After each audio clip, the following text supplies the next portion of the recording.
kurang kompak kan ya. Assalamualaikum warahmatullahi wabarakatuh. Alhamdulillah wa syukurillah, la haula wa la quwata illa billahil aliyyil azim. Sebelum saya sedikit memberikan siraman rohani tausiah, marilah pada hari Idul Adha yang kita muliakan ini kita kumandangkan takbir bersama. Allahu Akbar, Allahu Akbar, la ilaha illallah, wallahu akbar, Allahu Akbar, walillahil hamd. Allahu Akbar.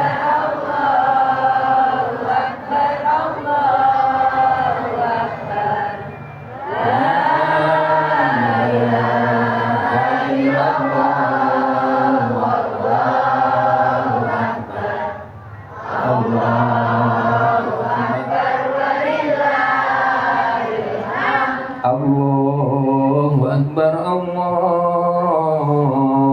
Akbar, la ilaha illallah, wallahu akbar, Allahu Akbar, walillahil hamd. Allahu Akbar.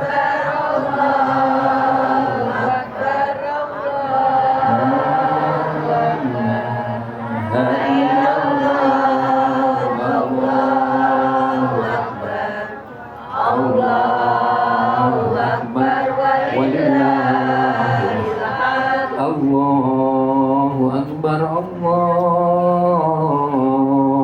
Akbar, la ilaha illallah, wallahu akbar, Allahu Akbar, walillahil hamd. Allahu Akbar.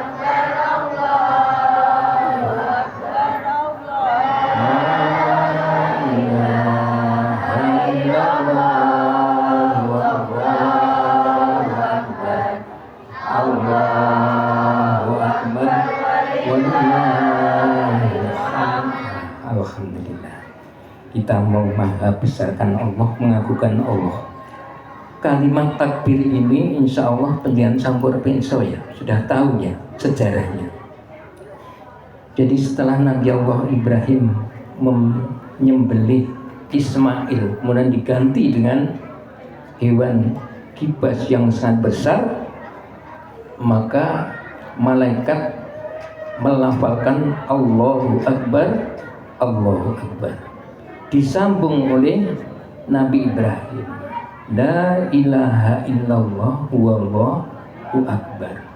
Disambung lagi dengan lafal berikutnya yaitu oleh Nabi Ismail, Allahu Akbar, walillahi hamd. Jadi kalimat takbir ini adalah kalimat waktu itu diucapkan oleh malaikat, disambung oleh Nabi Ibrahim, dilanjutkan Nabi Ismail, menjadi kalimat sekarang menjadi takbiran. Nah, inilah kita kumandangkan dengan khidmat, mengakui dengan sepenuhnya bahwa kita ini adalah hamba Allah yang lemah, yang paling kuat, yang paling besar adalah Allah Subhanahu wa Ta'ala. Puji syukur kita panjatkan kepada Allah Subhanahu wa Ta'ala. Pada hari ini kita dapat berjumpa kembali di majlis pengajian akbar, yaitu Masjid Al-Hijrah Surakarta di Karangasem. Mari kita ucapkan bacaan hamdalah bersama. Alhamdulillahirabbil alamin. Salawat dan salam semoga dilimpahkan kepada junjungan kita Nabi Allah Muhammad Sallallahu Alaihi Wasallam yang senantiasa kita tunggu-tunggu syafaatnya besok di yaumul akhir. Sekedar info sebelum saya lanjutkan inti atau isi ceramah, singkat saja karena programnya ada dua. Programnya yang pertama yaitu kajian bersama, yang kedua adalah makan bersama-sama. Berarti kalau waktunya 1 jam, yang ceramah setengah jam saja. Mbak Sania, pembawa acara. Gini Bapak dan Ibu, sekedar info bahwa Masjid Al-Hijrah ini berdiri pada tahun 1997, bulannya Maret dibangun, kemudian diresmikan pada bulan April tanggal 19 tahun 97. Berarti umurnya sampai sekarang sudah 29 tahun. Ulang tahunnya besok, tahun yang akan datang, kurang beberapa bulan lagi. Pada waktu itu tahun 97 musola, kemudian sampai tahun 2017, jadi 20 tahun tepatnya statusnya musola, mulai tahun 2017 yaitu tanggal 30 September diresmikan menjadi Masjid Al-Hijrah. Artinya karena ini statusnya masjid, kemudian untuk Jumatan. Alhamdulillah dulu pengajiannya kok Jumatannya sedikit, lama-lama jadi banyak sampai pintu jalan paling utara sampai jalan paling selatan. Nah, ini dengan ada Jum'ah berkah kan bisa untuk menghitung, ada 700 makanan jumlah Jum'ah berkah itu habis. Artinya 700 jamaah luar biasa datang Jumatan di sini. Ini oleh sebab itu semakin lama Masjid Al-Hijrah semakin digemari, semakin dicintai. Ini banyak sekali kegiatan, tidak perlu saya sampaikan karena waktunya singkat. Oleh sebab itu mulai tahun berapa itu bahwa Jumat berkah diserahkan kepada warga sekitar Masjid Al-Hijrah untuk membuat nasi Jumat berkah. Ini semuanya dana mutlak dari Bapak Puspo Wardoyo. Oleh sebab itu terima kasih kepada Pak Puspo yang telah memberikan dana untuk semua kegiatan Masjid Al-Hijrah termasuk Jumat berkah. Kita doakan mudah-mudahan Bapak Puspo Wardoyo tetap diberikan kesehatan, rezekinya luas dan barokah serta melimpah, termasuk keluarga ageng Bapak Puspo Wardoyo dan para grup rumah makan Wong Solo. Bapak dan Ibu, bahwa kajian pada hari ini yaitu tentang Idul Kurban. Kita tidak lupa bahwa Idul Kurban itu tidak lepas dari sejarah Nabi Allah Ibrahim dan Nabi Ismail. Perjalanan itu menjadikan kita bahwa salah satu rukun Islam, yaitu apa itu rukun Islam yaitu ibadah haji. Ibadah haji adalah ittiba perjalanan Nabi Allah Ibrahim dan Nabi Ismail serta Ibu Hajar. Ini sejarahnya Pak. Maka Nabi Allah Ibrahim itu adalah Nabi urutan yang keberapa ya? Adam, Idris, Nuh, Soleh. Adam, Idris, Nuh, Hud, Soleh, kemudian Ibrahim. Jadi Nabi Ibrahim itu adalah Rasul Allah urutan yang ke-6. Ini disebut dengan Abul Ambiya atau ayah dari para nabi. Maka banyak keturunan dari Nabi Ibrahim yang menjadi nabi. Siapa itu? Nabi Ibrahim punya istri yang pertama yaitu Ibu siapa yang pertama? Sarah. Bu Sarah tidak punya atau belum punya keturunan. Kemudian punya istri lagi yang namanya Hajar yang berkulit hitam, hadiah dari Mesir itu. Nah, disitulah Hajar melahirkan putra yang namanya Ismail. Ismail terus menurunkan sampai satu-satunya nabi yang terakhir yaitu Nabi Muhammad Sallallahu Alaihi Wasallam. Kemudian Sarah yang tadinya belum hamil, kemudian hamil melahirkan putra namanya Nabi Ishak. Ishak menurunkan nabi-nabi banyak sekali, kira-kira ada 20-an itu sampai Nabi Isa. Jadi Nabi Ibrahim itu adalah Abul Anbiya, Nabi bapak atau bapak para nabi. Oleh sebab itu, karena bapak para nabi dan beliau dikenal dengan ini, nah, ketauhidannya yang luar biasa. Mengapa kata ketauhidannya yang luar biasa? Karena apa yang diminta oleh Allah dilaksanakan oleh Nabi Ibrahim tanpa alasan. Ini Nabi Ibrahim ternyata mengutamakan Allah daripada keluarga. Buktinya apa? Nah, nanti kita sampaikan di berikutnya. Ya, ini maka Nabi Ibrahim itu dalam bacaan surat bacaan tahiyat nih. Dan kalau sholat kan membaca itu ya di tahiyat akhir. Allahumma sholli ala Muhammad wa ala ali Muhammad kama sholaita ala Ibrahim wa ala Ibrahim wa barik ala Muhammad wa ala Muhammad kama barakta ala Ibrahim wa ala ali Ibrahim. Artinya Nabi Ibrahim itu adalah sebagai contoh bagi nabi-nabi berikutnya, tapi yang bisa mencontoh Nabi Ibrahim yaitu Nabi Muhammad Sallallahu Alaihi Wasallam. Maka diperintahkan di sini. Summa auhayna ilaika an tabi milata Ibrahim makana minal musyrikin. Kemudian aku wahyukan kepada Muhammad, kau perintahkan kepada Muhammad supaya mengikuti milat Ibrahim, agama Ibrahim yang lurus. Dan dia Nabi Ibrahim tidak pernah melakukan kemusyrikan. Itulah yang diperintahkan Allah supaya Nabi Muhammad mengikuti ajaran Ibrahim. Maka dalam tahiyat tadi bahwa Nabi Ibrahim menjadi contoh Nabi Muhammad dan kita baca namanya salawat Ibrahim. Ini yang pertama. Kemudian yang berikutnya, Nabi Ibrahim dikatakan ini yang tauhidnya luar biasa. Ya, ya. Siapakah Nabi Ibrahim itu? Jadi Nabi Ibrahim itu adalah berasal dari Irak Selatan atau dari Babilonia. Lahir dari ibu yang namanya Amalia. Kemudian ayahnya namanya Taro. Pada waktu kekuasaan di Babilonia atau di Irak Selatan yang dikuasai oleh Raja Namrud yang sangat bengis.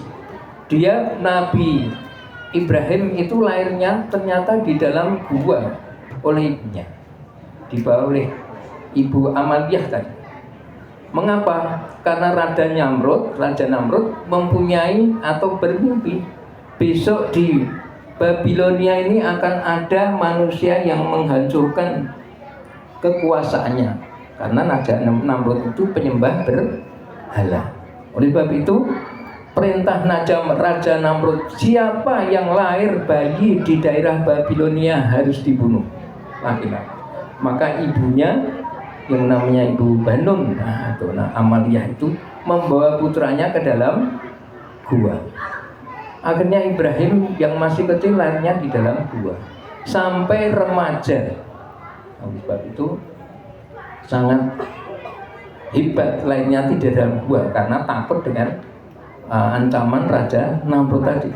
Setelah selesai agak remaja keluar dari gua, ternyata di luar gua Nabi Ibrahim tahu karena sudah ada jiwa kenabian bahwa di luar itu Raja Namrud menyembah berhala bersama para pengikutnya. Nah, inilah Nabi Ibrahim yang di lingkungan orang yang musyrik tadi, dia tetap istiqomah Islam dan imannya tadi. Maka tidak pernah dia menyembah berhala. Bahkan diajak oleh ayahnya yang namanya Azar atau Taroh keluar dari kota Babilonia supaya ikut makan-makan bersama Raja Namrud. Tidak mau. Dia sudah ada niat bahwa nanti kalau pada keluar dari kerajaan dari Babilonia, dia akan memenggal patung-patung yang di tempat penyembahan itu. Kemudian dipenggalah patung-patung yang kecil, kapaknya diberikan yang paling besar. Itulah kehebatan Nabi Ibrahim. Setelah pulang maka Raja Namrud, ini kok pada hancur semua. Tidak ada orang yang pergi dari yang di rumah, cuma Ibrahim. Maka langsung Ibrahim dituduh bahwa kamu mesti yang memenggal leher-leher para patung tadi. Maka Nabi Ibrahim mengatakan, tanyakan saja pada patung yang besar yang berkalung kapak itu. Maka Raja Namrud menjawab, tidak mungkin patung akan membunuh dengan patung-patung lainnya, dia kan batu. Ini dibalik oleh Nabi Ibrahim. Lah kalau begitu, kalau batu kok kamu sembah? Maka dibalik oleh Nabi Ibrahim. Inilah ketauhidan Nabi Ibrahim yang luar biasa, berani di depan Raja Namrud. Maka akhirnya ketauhidan yang kuat ini tadi, Raja Namrud memerintahkan kepada Ibrahim supaya dibakar hidup-hidup. Ini mungkin kalian pernah membaca kalau di Quran di surat Al-Anbiya itu, ya naru bardan wa salaman ala Ibrahim. Ya api, dinginlah, selamatkanlah Ibrahim dari bakaran api tadi. Maka Raja Namrud dengan bersorak-sorak dikira sudah meninggal, ternyata sampai apinya habis, ternyata dia keluar dari bakaran api yang luar biasa tadi. Ini akhirnya sebagian orang ikut Nabi Ibrahim, sebagian tetap kufur. Dan inilah salah satunya perintah Allah kepada api supaya diam. Nah, tapi kalau ibu-ibu mungkin mau ikut-ikutan ya nggak apa-apa ya. Misalnya ibu-ibu baru goreng di dapur, kemudian tangannya dimasukkan ke dalam api dengan berdoa ya naru bardan wa salaman ala Ibrahim, mungkin ya tangannya kobong tenan. Ini karena Nabi Ibrahim itu beda dengan kita, dan kita itu memang mungkin imannya tidak seperti Nabi Ibrahim. Maka Ibrahim itu disebut dengan apa? Khalilullah. Itu disebutkan di surat An-Nisa, wattakhadallahu Ibrahim hanifa khalilama. Allah mengambil Nabi Ibrahim dengan sebutan Khalil. Apa Khalil itu? Khalil itu adalah kekasih. Khalilullah adalah kekasih Allah. Artinya orang yang dikasih.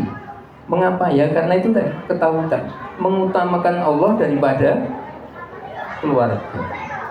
Nah, maka Nabi Ibrahim dikenal dengan kuat imannya, cocok dengan temanya ini, menguatkan tauhid kita. Termasuk kita diperintahkan oleh Allah itu harus mendahulukan Allah. Ada adzan misalnya bapak-bapak, langsung kita tidak usah lama-lama langsung ke masjid karena itu perintah Allah. Nah, ini tadi kan begitu, Nabi Ibrahim kan begitu, diperintahkan ya langsung dia dakwah.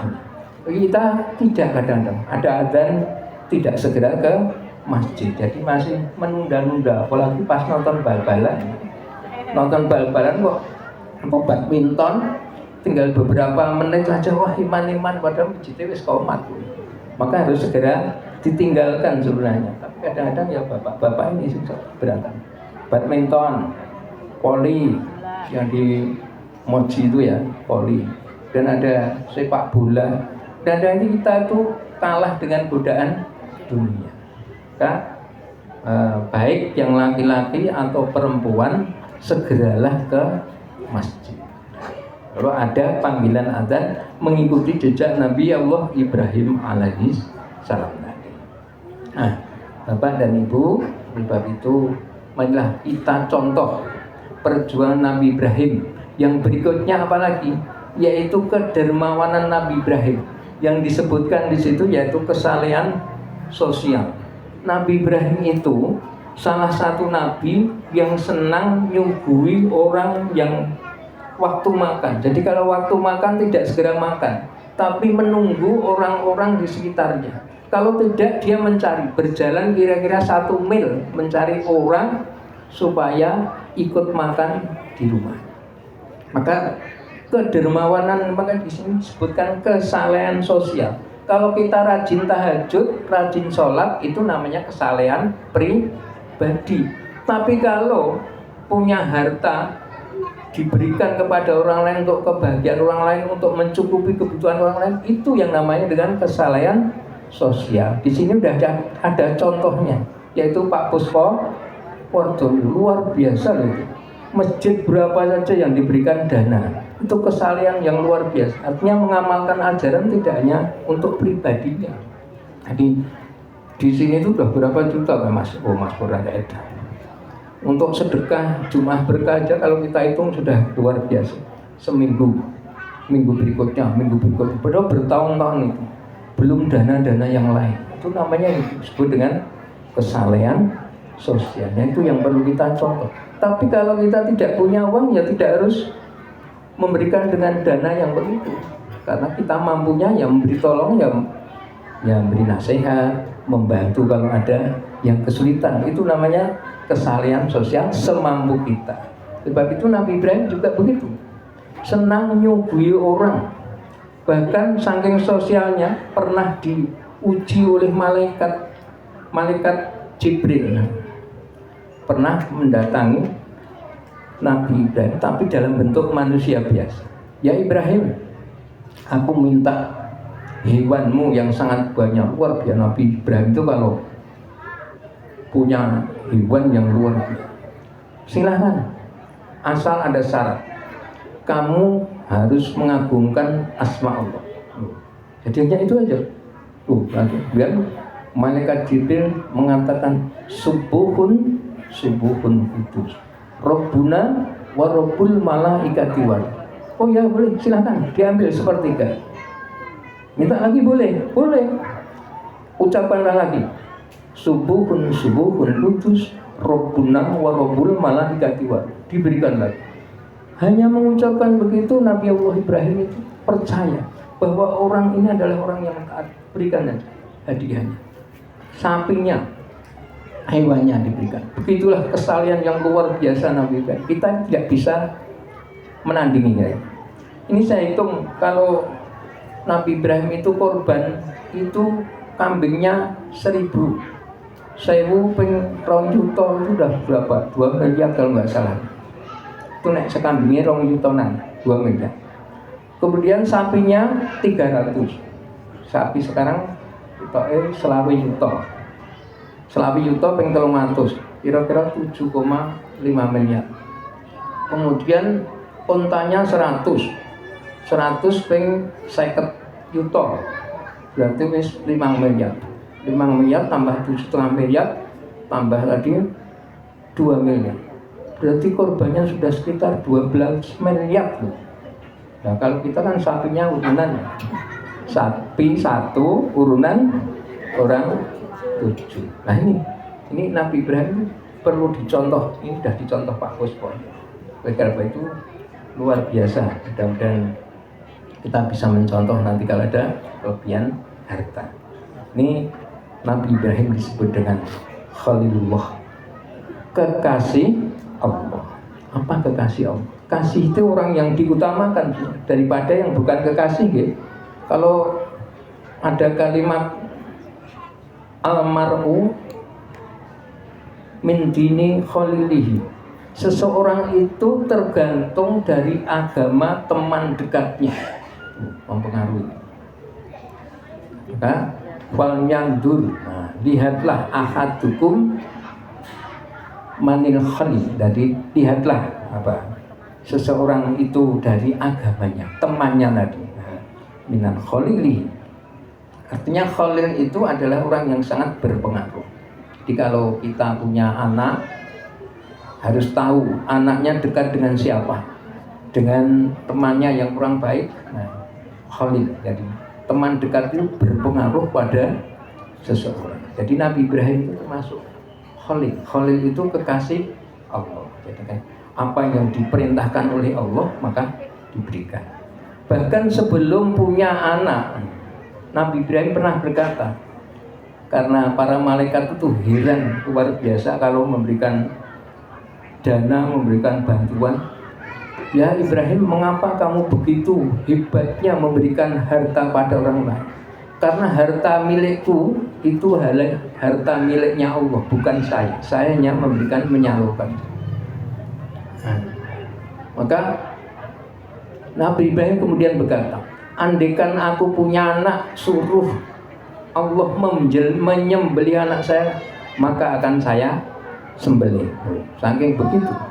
Maka kalimat itu ternyata menjadi nadar Nabi Ibrahim. Andaikan aku punya anak, kemudian Allah menyuruhku menyembelih, saya sembelih karena demi Allah. Maka punya anak saja udah umur berapa Nabi Ibrahim? 90 loh, 90 baru punya anak, Nabi Ismail. Kemudian punya anak lagi 30 tahun ke depan, yaitu Nabi Ishak. Jadi udah umur 100 tahun baru punya anak. Nah, awak dhewe ora iki. Umur 23, 24 wis ora rabi dadi anak. Isih umur 50 wis ndek putu 5. Putune 10. Luar biasa. Nabi Ibrahim umur 90 baru punya anak. Nah, itu tadi. Setelah punya anak, jadi nadar tadi diucapkan sebelum punya anak. Bareng punya anak, setelah besar di surat As-Saffat itu disebutkan. Itu setelah anaknya yang nama Ismail dibawa pergi dari Sam sampai ke Mekah yang kira-kira jaraknya 1500, ditinggal di Mekah, maka Nabi Ibrahim pas nilai umurnya Nabi Ismail kira-kira umur 7 sampai 12 tahun disuruh menyembelih. Maka ngendikanipun Allah itu, ya Ibrahim, nadarmu harus kau penuhi. Apa nadar? Itu bermimpi di tanggal 8 Dzulhijjah atau hari Tarwiyah. Apa ya? Mimpi apa ya? Ini bener apa? Saya disuruh menyembelih anak saya. Kemudian dia merenung. Maka merenung atau memikirkan itu disebut dengan Tarwiyah, tanggal 8 Dzulhijjah. Mimpi lagi hari malam ke-9 tidur, mimpi lagi. Setelah mimpi disuruh memenuhi nadarnya menyembelih putranya. Itu malam 9 Dzulhijjah. Kemudian Nabi Ibrahim terkejut, apa betul ini mimpi? Kemudian disebut dengan hari Arafah. Arafah itu artinya mengenang. Kemudian mimpi lagi yang ketiga, yaitu malam 10 Dzulhijjah. Mimpi lagi, ya Ibrahim, penuhilah nadar, sembelih putra. Itulah yang disebut Yaumun Nahar. Kemudian Nabi Ibrahim menyembelih Ismail. Maka ada mimpi itu disebutkan di surat As-Saff ayat 102. Tidak perlu saya bacakan, nanti tidak habis waktu. Lama balahu mau saja. Ini Nabi Ismail kemudian dibawa, disembelih, maksudnya mau disembelih. Nah, di tengah perjalanan digoda setan, kemudian Nabi Ismail melemparnya. Yang kedua yang digoda siapa? Ibunya, namanya Ibu Hajar. Dilempar lagi, digoda setan, dilempar. Kemudian ada lagi Nabi Ibrahim digoda lagi supaya menggagalkan penyembelihan Ismail. Dilempar lagi. Maka ada yang sudah tindak haji, mungkin ada kegiatan melempar jumrah, yaitu lambang melempar kejahatan yang dilakukan oleh setan waktu itu. Maka perjalanan ibadah haji itu adalah perjalanan mengikuti ajaran Ibrahim, melempar jumrah, sa'i. Sa'i itu perjalanan dari Safa ke Marwah 7 kali bolak-balik. Kemudian ada tawaf ibadah, itu termasuk rukun haji. Itu dilakukan, semua itu mengikuti ajaran Nabi Allah Ibrahim. Maka tadi disebutkan ittabi milata Ibrahim, ikutilah ya Muhammad abimu Ibrahim. Bahkan minal musyrikin, dan dia tidak termasuk orang yang musyrik. Itulah kekuatan Nabi Ibrahim dalam segi keimanan, dalam segi ketaatan pada Allah Subhanahu wa taala. Kemudian sampailah pas proses penyembelian itu digantilah dengan bebas. Maka andekan Nabi Ismail dulu disembelih tenan, mati tenan, mungkin ada ajaran supaya orang-orang menyembelih anaknya. Apa enek sing gelem? Jangan yo gelem nyembelih putrane. Gak mau, ya aku rasa rapi bae nek ono ranti anak timbang nggon di anak dibeleh. Nah, ini maka diganti dengan domba atau kambing yang sangat besar. Maka kepada teman-teman, pada bapak-bapak, ibu semuanya yang melaksanakan korban dengan hati yang ikhlas, yaitu mengikuti jejak Nabi Ibrahim, la yanallaha luhumuha waladimahwa walaki yanalut taqwa minkum. Bukanlah dagingnya dan darahnya yang sampai pada Allah, tapi yang sampai pada Allah adalah takwanya. Mudah-mudahan yang berkorban semuanya diterima oleh Allah menjadi manusia yang muttaqin. Allahumma amin. Nah, ini bukti namanya korban itu dari kata apa nih? Korban nih, pendekatan pada Allah Subhanahu wa ta'ala. Itulah perjalanan Nabi Allah Ibrahim. Sebab itu bapak-bapak, ibu-ibu, anak-anak semuanya, kalau Allah sudah memanggil, memerintahkan kita sholatlah. Konek nyanyian zaman dulu, ojo dumeh ayu banjur do kemayu, ini ngono tuamu ompong perot wis ora ayu, ini ngono tuamu ompong perot wis ora ayu.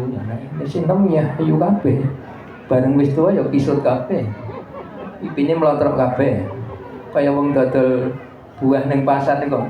Sing nom mining-mining dipilih, sing tua singkir ke kabeh. Ini namanya nyenengke lho dadi. Ki wong aja do kemayu ya.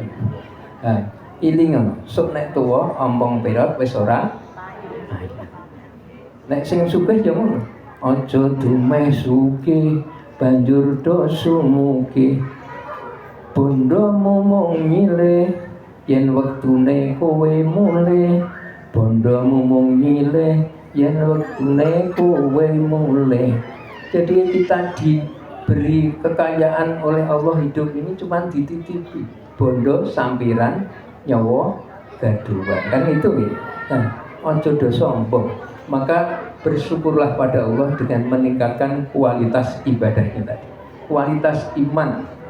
Ada 3 pilar orang Islam: iman, akidah, dan akhlak. 3. Kalau 3 ini tidak bisa melaksanakan, ya sudah habis manusia.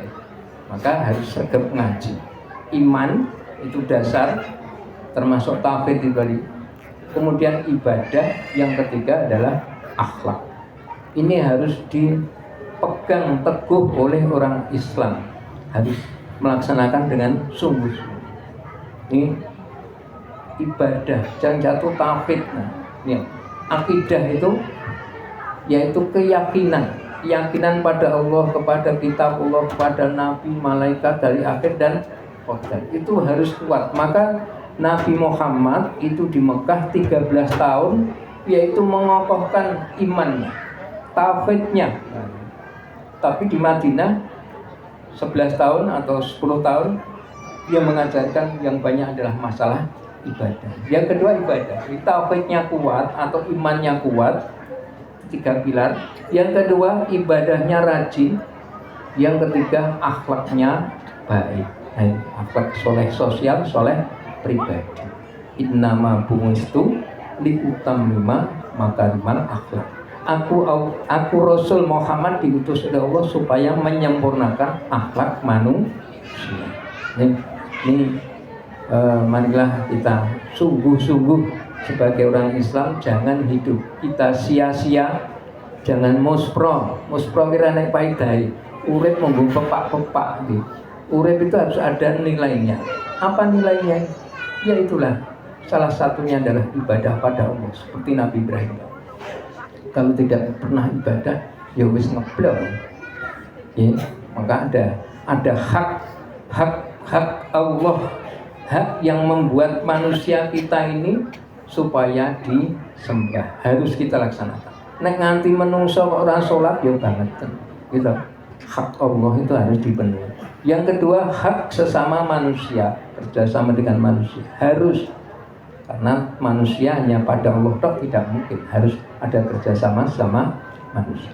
Dan yang satu lagi adalah hak pada diri sendiri, bahwa kita punya diri sendiri, itu badan kita itu punya capek, perlu sakit, harus diupeni.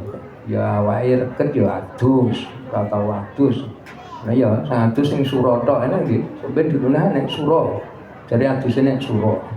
Po 10 sura po 1 sura. Nang Islam enggak begitu. Ya adus ya ping 7. An-nadhufatu minal iman. Kebersihan adalah bagian dari iman. Itu. Nah, maka orang-orang Islam itu harus ada nilai ibadahnya dalam hidup. Mbok pilih mekaten Bapak Ibu, adik-adik semuanya, inti pengawasan hari ini adalah kita mengokohkan ketauhidan kita, iman kita pada Allah, dan kita menjadi manusia yang soleh sosial, tidak hanya sergap ibadah tapi memperhatikan lingkungan walaupun hanya kecil. Itu aja, mudah-mudahan bermanfaat bagi kita, karena acaranya masih banyak. Terima kasih atas perhatiannya. Kalau ada salah khilafnya mohon maaf. Billahi taufiq wal hidayah. Assalamualaikum warahmatullahi wabarakatuh. Ya.